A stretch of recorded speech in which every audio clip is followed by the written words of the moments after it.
بسم الله الرحمن الرحيم.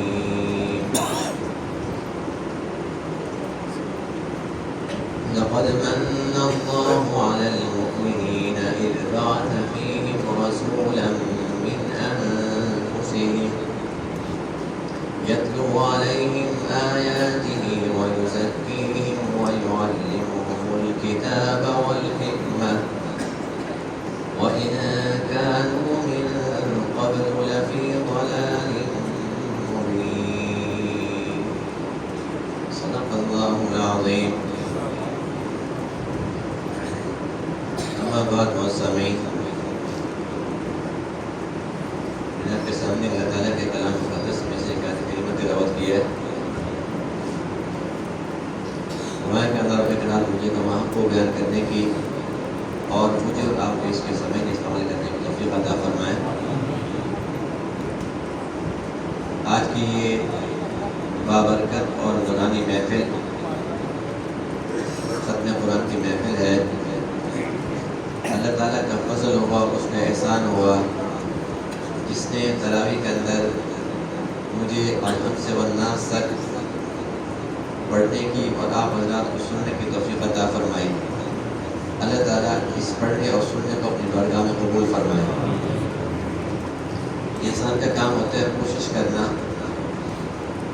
اور انسان پھر بھی انسان ہے، خطا کا پتلا ہے. پوری کوشش کی، محنت کی کہ کوئی بھی ایک لفظ قرآن کا رہ نہ جائے. کوشش کی کہ ہر ایک کو پورا سمجھ آئے. تو اس کے باوجود بھی اگر کوئی لفظ ہو گئی ہو تو اللہ تعالیٰ سے امید ہے کہ وہ معاف فرما دیں گے.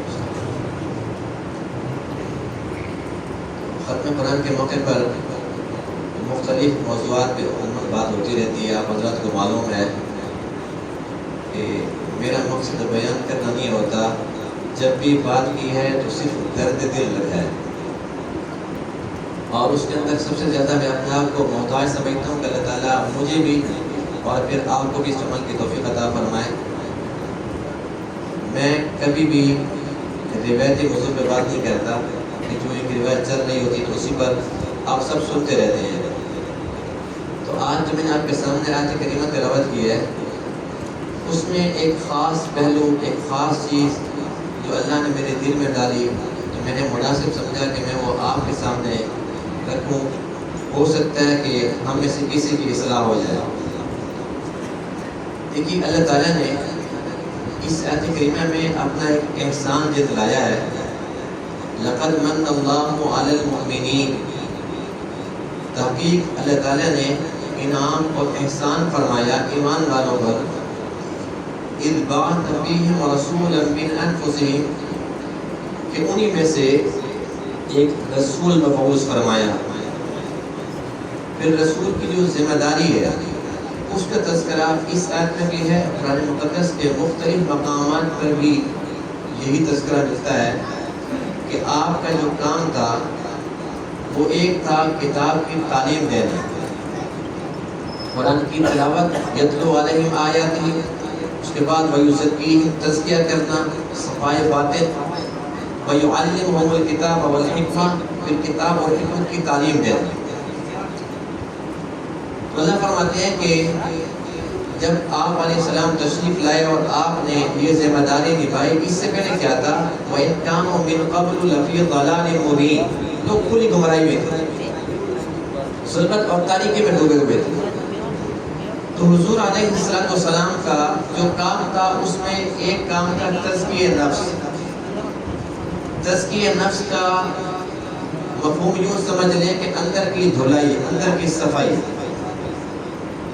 اور تمام انبیاء کی محنت یہی رہی ہے.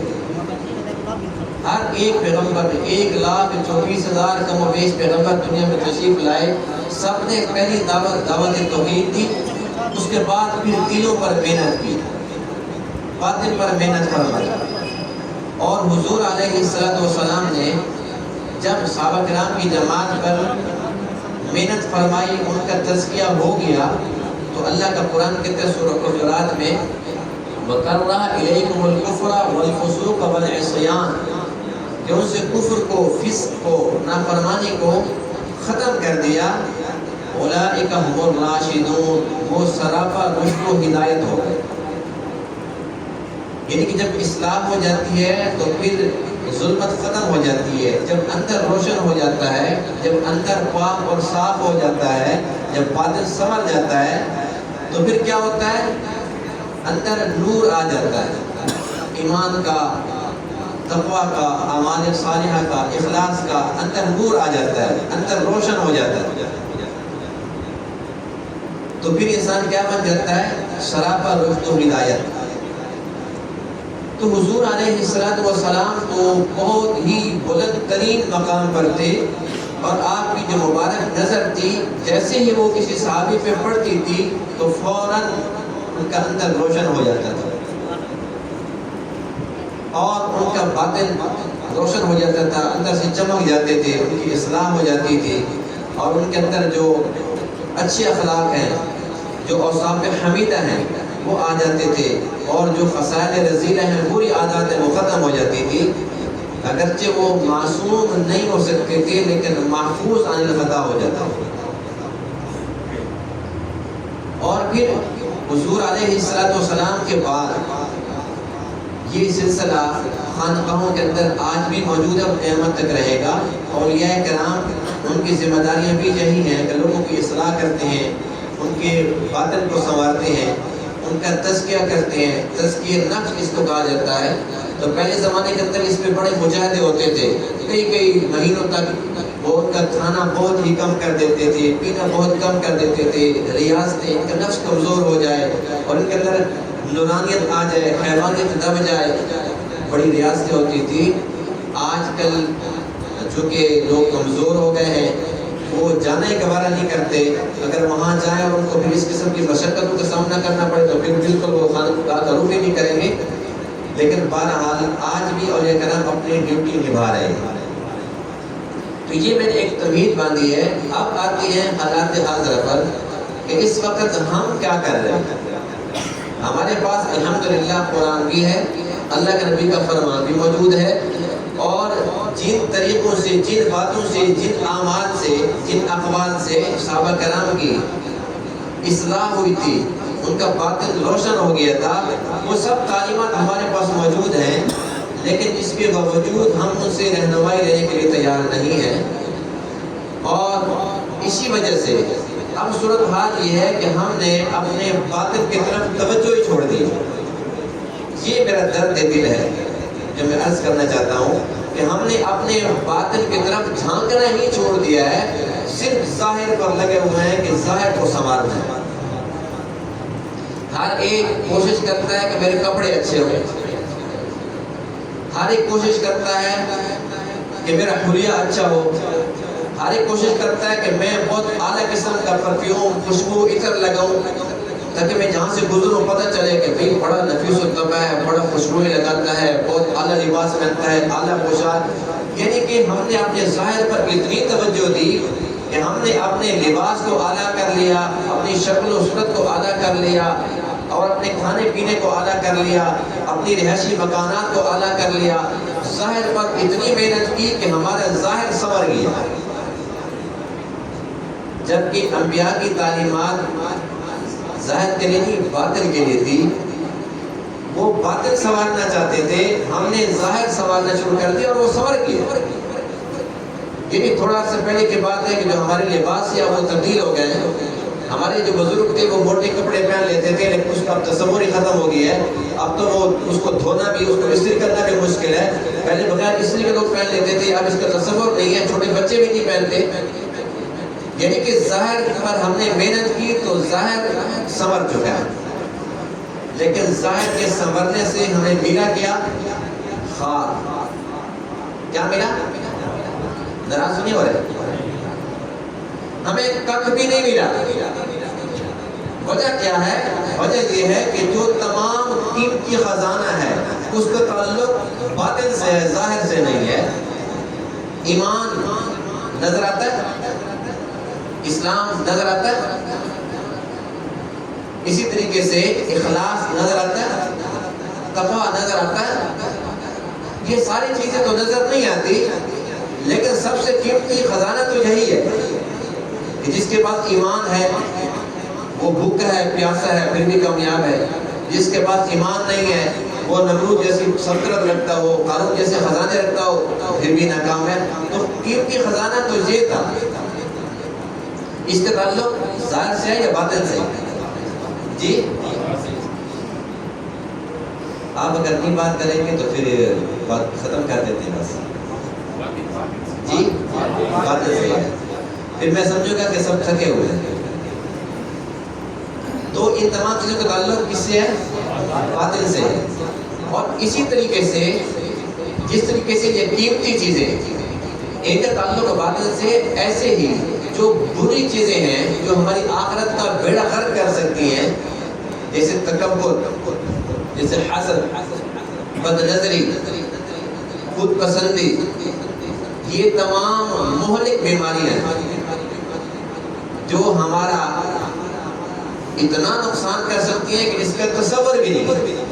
نمازیں پڑھ لی، روزے رکھ لیے، حج کر لیا، زکوٰۃ دے دی، صدقات خیرات کر لیے، سب کچھ کرنے کے باوجود بھی ہم قیامت کے دن خالی ہاتھ ہو سکتے ہیں۔ اتنا ہمارا نقصان کرنے چیزیں ہیں۔ ان کا تعلق ظاہر سے یا باطن سے ہے؟ باطن سے۔ اب جب یہ بات آپ حضرات کو سمجھ آ گئی ہے تو اب اس پر میں ایک آیت کریمہ تلاوت کرتا ہوں قرآن مقدس کی۔ اللہ کا قرآن کہتا ہے انما المشرکون نجس فلا يقربوا المسجد الحرام بعد عامهم هذا۔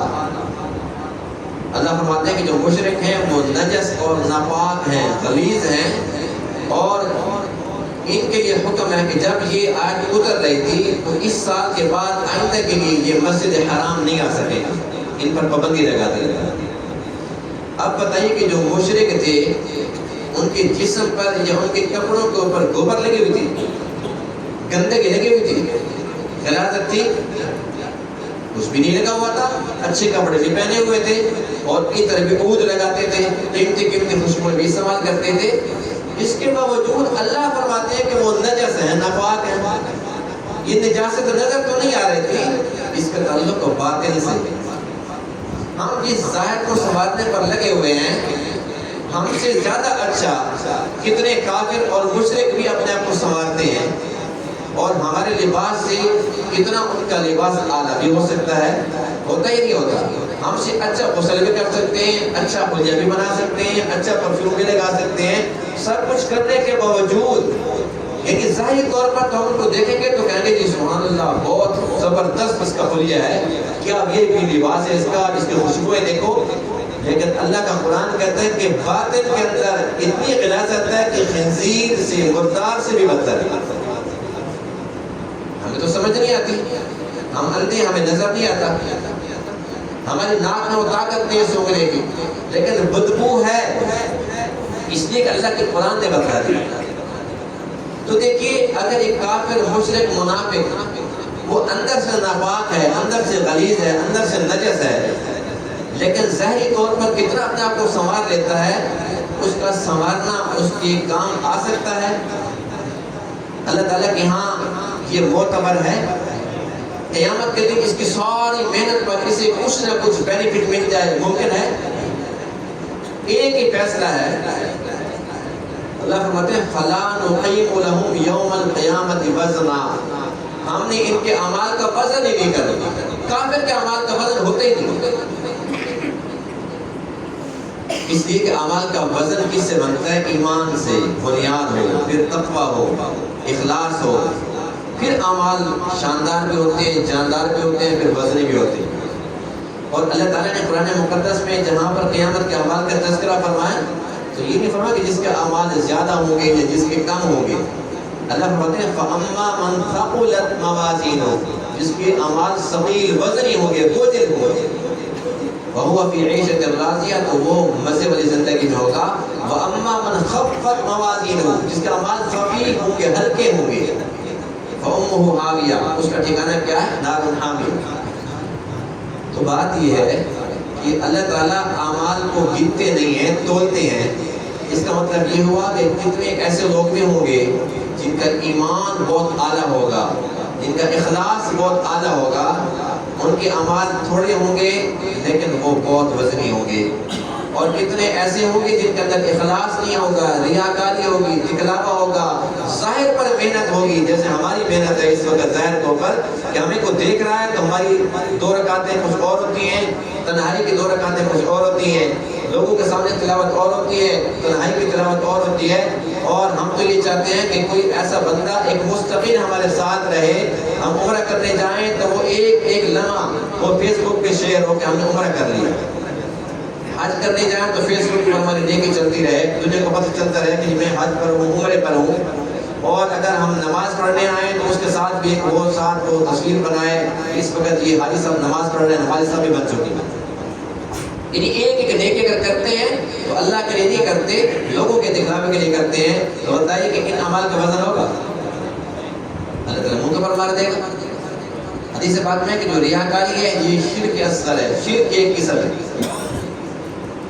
تو بہرحال میں عرض یہ کر رہا تھا کہ ظاہری طور پر دیکھیے مشرکین بھی اپنے آپ کو سنوارتے ہیں، خوب بن سنور کر رہتے ہیں، لیکن اندر سے غلیظ ہوتے ہیں، کفر کی بدبو ہوتی ہے، شرک کی غلاظت ہوتی ہے، نجس ہوتے ہیں، جیسے اللہ کا قرآن کہتا ہے انما المشرکون نجس، کہ یہ نجس ہیں، یہ پلید ہیں، گندے ہیں۔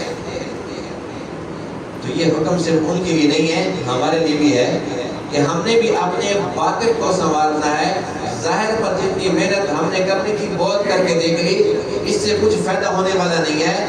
ہم جتنی محنت کر لیں جسم کے اوپر، پھر آخر قبر کے اندر جانا اور مٹی کے ساتھ اس نے مٹی ہونا ہے، ہونے کے نہیں ہونے۔ لیکن حضور علیہ السلام نے جب باطن کے اوپر محنت فرمائی تھی تو فاروق اعظم رضی اللہ تعالیٰ عنہ کی ظاہری لباس کے اوپر تو پیبند لگے ہوئے تھے۔ اگر ظاہر میں محنت ہوتی تو آپ کے کرتے کے اوپر پیبند اور ٹاکیاں لگے نہ ہوتی، وہ تو ویسے کا ویسا، ظاہر تو ویسا تھا، اس پر تو کوئی توجہ ہی نہیں تھی، لیکن باطن روشن ہو گیا۔ اسی طریقے سے کسی صحابی نے ٹاٹ کا لباس پہنا ہو، یعنی جیسا میسر ہو گیا، اس پر توجہ ہی نہیں کی، اس پر محنت ہی نہیں کی، ان کا مقصد ہی نہیں تھا۔ وہ بکریاں چراتے تھے، اس کو عیب نہیں سمجھتے تھے، اس لیے کہ ایک پیشہ ہے اور نبیوں کی سنت ہے، سب نبیوں نے بکریاں چرائی ہیں، لیکن آج اگر کسی کے باپ نے بھی چرائی ہو یا دادا نے چرائی ہو، آج اس کو تانا سمجھا جاتا ہے، اس کا جو باپ تھا وہ کیا کرتا تھا؟ بکریاں چراتا تھا۔ ایسی بات کہ نہیں، یعنی ظاہر کے اوپر ہمارا اتنا یعنی کہ اثر ہے اور ظاہر کو ہمیں اتنا بڑھا چڑھا کے پیش کیا ہوا ہے کہ سارا فوکس ہے ہی ظاہر کے اوپر۔ ظاہری طور پر اگر کوئی بندہ کس قسم کا کام کرتا ہے جو جائز بھی ہو لیکن چھوٹا اس کو خیال کیا جاتا ہو تو ہم اس کو حقیر سمجھتے ہیں۔ یاد رکھیے ضروری نہیں کہ آج کے جو فقیر ہیں یہ مستقبل جو ہمیشہ کا مستقبل ہے آخرت، وہاں پر بھی یہ فقیر ہو۔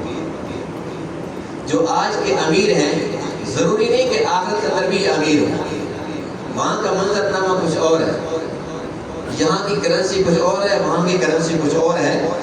اور اگر اللہ نے کسی کو فقیر بنایا، کسی کو غریب بنایا ہے تو ہم یہ نہ سمجھیں کہ بطور سزا بنایا ہے، نہیں، ایسی بات نہیں ہے، یہ صرف امتحان ہے۔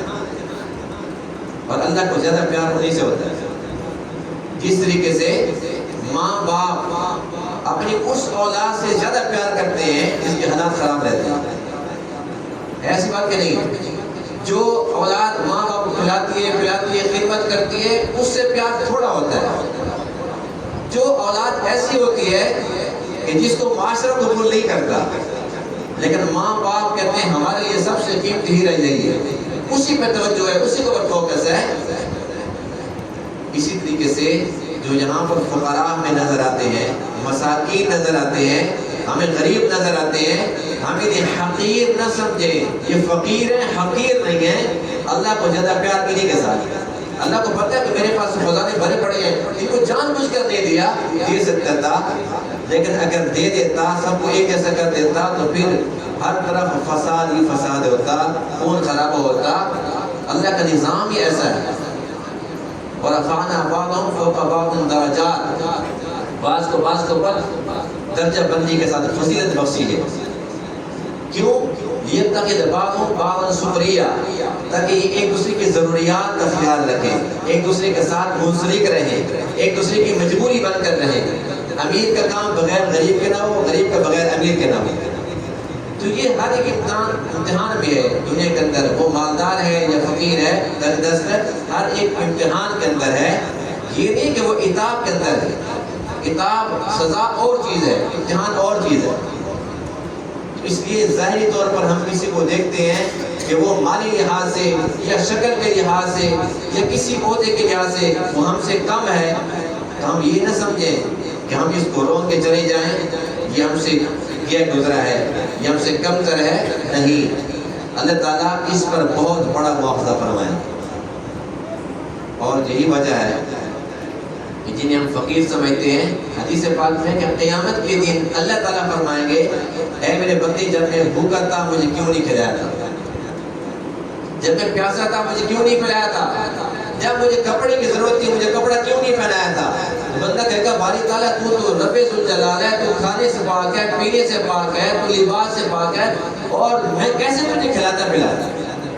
تو اللہ کیا فرمائیں گے تو میرا جو فقیر غریب بندہ ہے اس کو کھلاتا تو ایسا تھا کہ مجھے کھلایا، اس کو پلاتا تو ایسا تھا کہ مجھے پلایا، اس کو کپڑے پہناتا تو ایسا تھا کہ مجھے پہنائے. یعنی اللہ کی طرح تو پیار ہے نا. تو کیا معاشرہ اس بات کو قبول کرنے کے لیے تیار ہے؟ یہ تفریق کھڑی ہے کہ نہیں کھڑی ہمارے؟ یہ تفریق کیسے ختم ہوگی؟ جب تک ہمارا باطن نہیں سنورے گا، جب تک ہمارے اندر کی اصلاح نہیں ہوگی، اندر کا شیطان ختم نہیں ہوگا، جب تک ہم نفس میں کنٹرول کرنا نہیں سیکھیں گے تب تک ناممکن ہے کہ تفریق ختم ہو. اور یہی چیز ہماری نیکی کی دشمن ہے. تو آج بہت ہی بابرکت رات ہے. ایک تو رمضان المبارک ہے، اس کے بعد پھر طاق رات ہے، اس کے بعد پھر جمعرات ہے، تو بہت ساری نسبتیں ہیں. اور پھر ختم قرآن کی گھڑی ہے، قبولیت دعا کی گھڑی ہے. تو آج ہم سب اللہ کے حضور سچے دل سے توبہ کرتے ہیں کہ یا اللہ اب تک ہم نے اپنے ظاہر پہ بہت محنت کر کے دیکھ لی ہے، اور آج ہمیں بات سمجھ آ گئی ہے کہ تمام انبیاء نے باطن پہ محنت کی تھی اور ہم ظاہر پر لگے رہے. اور جتنا بھی ہمارا ظاہر سنور جائے آخرت میں اس سے کوئی فائدہ ہونے والا تو تھا نہیں، بس ہم تو شیطان کے بہکاوے میں رہے. آج ہم کو جو پیغمبروں کا مقصد تھا باطن کی صفائی تزکیہ نفس، آج ہمیں بات سمجھ آ گئی ہے. آج سے عزم کرتے ہیں کہ ہم اپنی اصلاح کریں گے اور ہم ظاہر پر توجہ کم دیں گے، باطن پہ زیادہ دیں گے. شیخ سعدی رحمہ اللہ کے بارے میں لکھا ہے کہ کسی نے نا ان کی دعوت کر دی. وہ بہت معرفت والے تھے، اللہ تعالیٰ کے ولی تھے. اللہ کے ولی ہوتے ہیں نا، ان کا کام بھی لوگوں کو سبق دینا ہوتا ہے. تو کسی بادشاہ نے ان کی دعوت کر دی. کس نے بتایا کہ وہ درویش آیا ہوا ہے، کیونکہ وہ سیاح تھے، سفر میں ہی رہتے تھے. تو انہوں نے کیا کیا کہ وہ جیسے عام انسان رہتا ہے اسی حلیے کے اندر وہاں پر پہنچ گئے. جب وہاں گئے تو جو کارندے تھے انہوں نے دھکے دے کے نکال دیے. نے کہا بوڑھے چل بھاگ جا. نے کہا جی میری دعوت ہے. اس نے شکل دیکھی آپ نے؟ تجھے بادشاہ بلائے گا. تو وہ بڑا پریشان ہو گیا کہ جی دعوت تو میری ہے لیکن یہ مجھے جانتے نہیں ہیں، میرے ظاہر کو دیکھ رہے ہیں. تو آپ نے کیا کیا کہ آپ وہاں سے پھر واپس چلے گئے. واپس گئے. پھر اس کے بعد اعلیٰ قسم کا لباس سے پہنا اور اعلیٰ قسم کا گھوڑا کسی سے لیا. اب گھوڑے کے اوپر سوار ہو گئے تو وہی بندے تھے. اس کے بعد آداب راستہ بندہ دیا. آپ پہنچ گئے. جب دسترخوان لگا تو آپ نے پتہ کیا کیا؟ کھانا اٹھایا اور اپنے کپڑے کو بٹا دیا. بادشاہ نے کہا کہ یہ کیا آپ نے حرکت کی ہے؟ اس نے کہا یہ بات یہ ہے کہ شیخ سعدی تو پہلے بھی آیا تھا، اس کو دھکے دے کے لوگوں نے نکال دیا تھا. شیخ سعدی کی دعوت نہیں ہے، کپڑوں کی دعوت ہے، کپڑوں کو کھلانا. پھر بادشاہ کو بات سمجھ آئی کہ یہ تو بہت انہوں نے گھٹی حرکت کی ہے. تو شیخ سعدی نے اس میں ہمیں سبق دیا ہے کہ جو انسان ہے اصل اس میں انسانیت ہے. آج ہمارا معاملہ یہ بنا ہوا ہے کہ کسی شادی میں جانا ہو تو جس حالت کے اندر ہم بیٹھے ہوتے ہیں، کیا ہم بغیر کپڑوں کے ہوتے ہیں؟ اچھے کپڑے ہوتے ہیں الحمدللہ، جیسے ہم نماز پڑھ سکتے ہیں کہ آج ایسے اچھے ہوتے ہیں. لیکن شادی میں جانے کے لیے ہم فوراً گھر دوڑتے ہیں، بھائی اللہ کو سوٹ ہے شادی والا، فوری طور پر سوٹ چینج کرتے ہیں، جوتے فوراً اتار کے اور جوتے. یعنی اپنے ظاہر پر اتنی ہماری محنت ہے، فوراً بدل کے وہاں پہنچ جائیں گے، پتہ چلے گا یہاں جی ماشاء اللہ جی زبردست. اور اگر وہ اسی کپڑے میں چلے جائے, اسی جوتوں میں چلے جائے, تو لوگ کہتے ہیں وہ کیسا کوئی ملنگ بندہ ہے.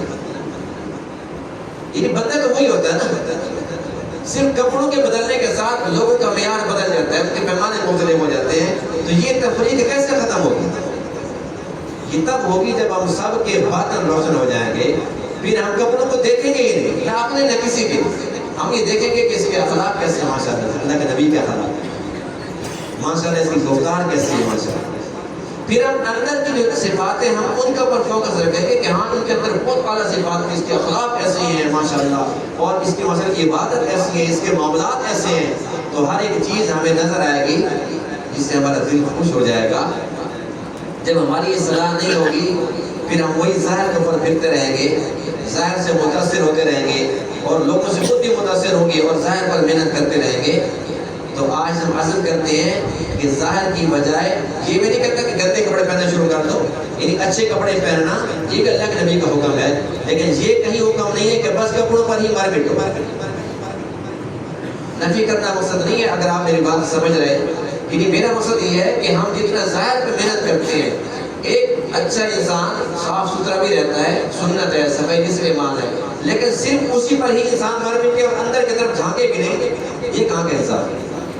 اپنے باطن پر ہم کوشش کریں گے, محنت کریں گے, سنبھالنے کی کہ نہیں کریں گے؟ اللہ تعالیٰ ہم سب عمل کرنے کی توفیق عطا فرمائے. تمام ساتھی ایک مرتبہ الحمد شریف 3 مرتبہ سورہ اخلاص پڑھ لیں, اس کے بعد پھر دعا کرتے ہیں. بسم اللہ الرحمن الرحیم.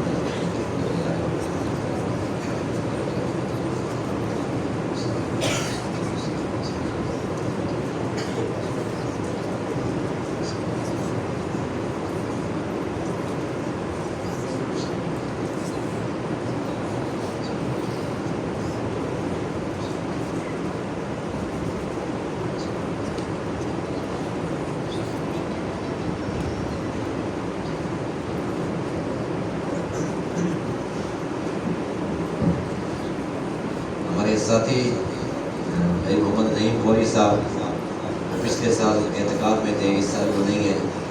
اس سے پچھلے سال بھائی گل محمد مغل صاحب تھے. تو یہ ہمارے ابھی قریب کے ہمارے نمازی تھے, اللہ کو پیارے ہو گئے ہیں, اور اس کی موت بہت اچھی ہے. یہ بھائی گل محمد کی تو ایسے ہی ہے کہ ہر ایک انسان کا دل چاہتا ہے مسلمان کا کہ میری موت بھی ایسی ہی آئے. تو بہرحال ہم ان کے لیے بھی دعا کرتے ہیں. اور ہمارے نمازی تھے حافظ حسن صاحب یونیک والے, وہ جب تک زندہ رہے, سلامت رہے, تو وہ میرے سامنے ہوتے تھے, قرآن سنتے تھے اور سننے کا حق ادا فرماتے تھے مثلا. تو جب بھی یہ رات آتی ہے تو پھر ان کی یاد آتی ہے, کیونکہ وہ اچھا کام کرتے تھے نا. تو ہم سب بھی ایسے اچھے کام کر کے جائیں تاکہ ہمیں بھی کوئی اچھے لفظوں میں یاد کرنے والا ہو. اللہ ہم کی درجے بلند فرمائے. اس کے علاوہ جتنے بھی حاضرین محفل ہیں, کسی کی والدہ چلی گئی ہے, تو کسی کے والد چلے گئے ہیں, کسی کو اور قریبی رشتہ دار عزیز, تو اللہ تعالیٰ آج کی اس دورانی اور بابرکت محفل کے صدقے سے ان تمام کی کوشش فرمائے, درجات بلند فرمائے.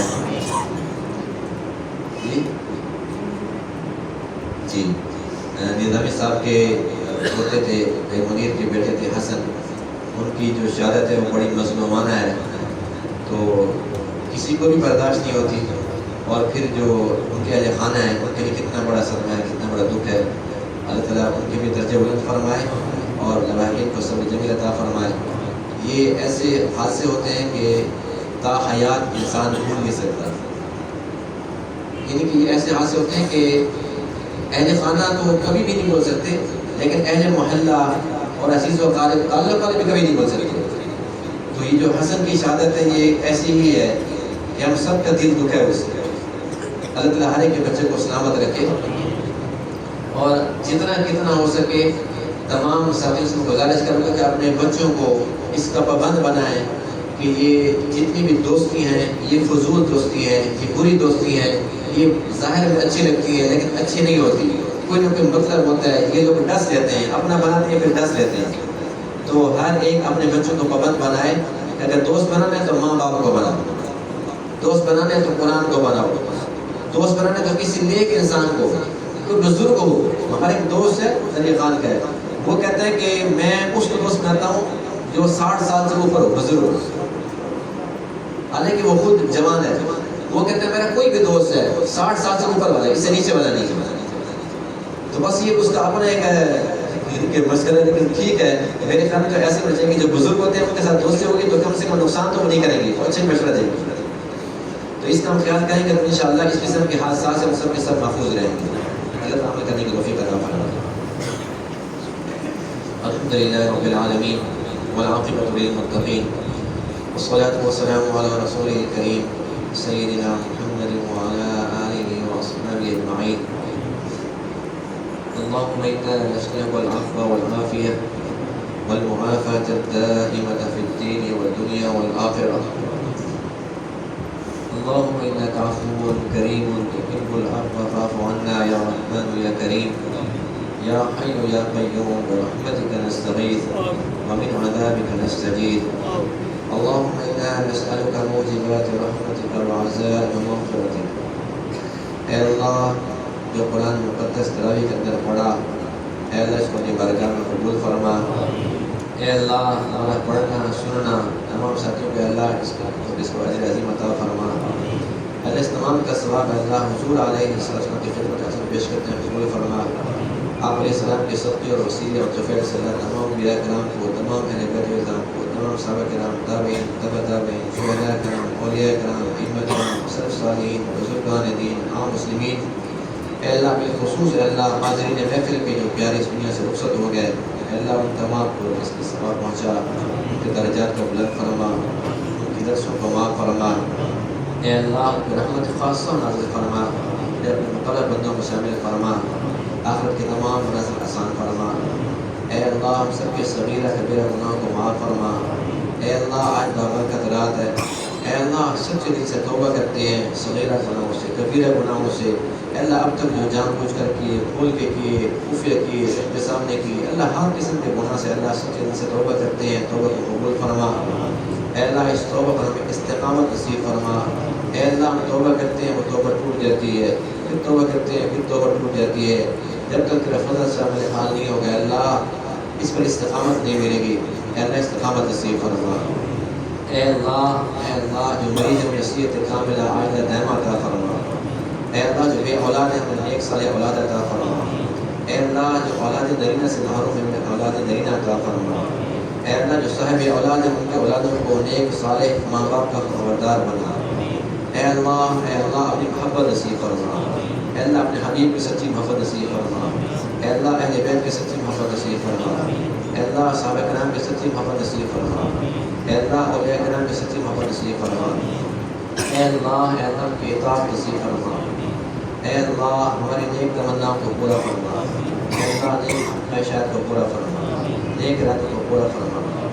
اے اللہ جن دوسروں میں دعاؤں کے لیے کہا ہے کہ جو ہم سے متوقع ہیں، اے اللہ ان کی بھی نیک حالات کو پورا فرما. اے اللہ فضل کا معاملہ فرما. اے اللہ رحم کا معاملہ فرما. اے اللہ عافیت والا معاملہ فرما. اے اللہ دین بننے کے بھلے نصیب فرما. اے اللہ جو مقروض قرضوں سے خلاصی نصیب فرما. اے اللہ جو بے روزگار ہے اللہ انہیں اچھا روزگار عطا فرما. اے اللہ ہم سب کو اللہ رزق حلال، رزق وسیع، عافیت والا رزق عطا فرما. اے اللہ سب اپنا محتاج ہے، اے اللہ کسی کا محتاج نہ کر. اے اللہ حاسدین کے حسد سے محفوظ فرما. اے اللہ شریروں کے شر سے محفوظ فرما، نظر بد سے محفوظ فرما، ہر قسم کے اللہ مسائل و علام سے محفوظ فرما. اے اللہ اس وقت سب سے زیادہ جو مظلوم ہے اللہ وہ فلسطینی مسلمان ہیں. اے اللہ ہماری ماؤں بہنوں کی، ہمارے بچوں کی، اللہ بزرگوں کی، جوانوں کی سب کی حفاظت فرما. اے اللہ پورے اول کے اللہ حفاظت فرما.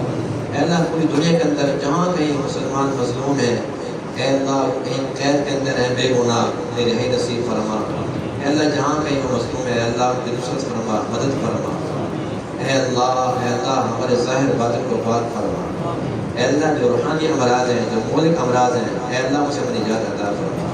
اے اللہ ہماری اصلاح فرما دے. اے اللہ ہمیں ایسا بنا دے کہ تجھے پسند آ جائے. اے اللہ ہمارے دعاؤں کو اپنی بارگاہ میں قبول فرما. ربنا آتنا في الدنيا حسنة وفي الآخرة حسنة وقنا عذاب النار. ربنا ظلمنا أنفسنا وإن لم تغفر لنا وترحمنا لنكونن من الخاسرين. ربنا آمنا واغفر لنا ذنوبنا وقنا عذاب النار. ربنا أفرغ علينا صبرا وثبت أقدامنا وانصرنا على القوم الكافرين. ربنا لا تجعلنا فتنة للقوم الظالمين ونجنا برحمتك من القوم الكافرين. ربنا لا تؤاخذنا إن نسينا أو أخطأنا. ربنا ولا تحمل علينا إصرا كما حملته على الذين من قبلنا. ربنا ولا تحملنا ما لا طاقة لنا به. واعف عنا واغفر لنا وارحمنا أنت مولانا فانصرنا على القوم الكافرين. اللهم إنا نسألك باسمك الأعظم ورضوانك الأكبر. اللهم إنا نسألك باسمك الأعظم ورضوانك الأكبر. اللهم إنا نسألك باسمك الأعظم ورضوانك الأكبر. اللهم إنا نسألك الجنة ونعوذ بك من النار. اللهم إنا نسألك الجنة ونعوذ بك من النار. اللهم إنا نسألك الجنة ونعوذ بك من النار. اللهم إنا نعوذ بك من عذاب القبر ونعوذ بك من فتنة المسيح الدجال ونعوذ بك من فتنة المحيا والممات. اللهم أرنا الحق حقا وارزقنا اتباعه وأرنا الباطل باطلا وارزقنا اجتنابه. اللهم اكفنا بحلالك عن حرامك وأغننا بفضلك عمن سواك.